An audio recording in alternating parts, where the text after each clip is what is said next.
Елімізде қандай көлікке тыйым салынғаны белгілі болды. Сәлеметсіз бе? Қазақстандағы соңғы ресми жаңалықтарды бірінші болып білу үшін лайк түймесін басып, арнамызға жазылуды ұмытпаңыз.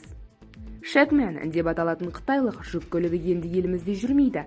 Бұл туралы бүгін KZ тілшісі Астана арнасына сілтеме жасап хабарлайды.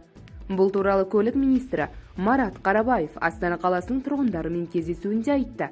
Шэкмен секілді ауыр көлік жолдың шұрық тесігін шығарып, сапасын құртады. Ал ақылы жолға төленетін ақша бұл шығынды өтемейтін көрінеді. Министрлік шектеу 2026 жылы енгізілетінін айтты. Алдағы уақытта елордаға кіріп шығатын жолдардың барлығына 220 камера қойылмақ. Бұл автоматты түрде техникалардың салмағын өлшейді. Егер тиісті мөлшерден артық жүк болса, бірден айыппұл салынады. Қазақстан Республикасы көлік министрі Марат Қарабаев бұл көлікке шектеу қашан қойылатынын айтты.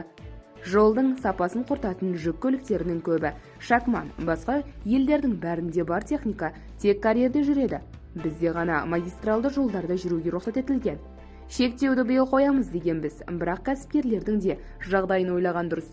Қазір елімізге дәл осы техника ағылып келіп жатыр. Батыс Қазақстан облысына барсаңыз, жаңа жолдардың өзі ойылып кеткен.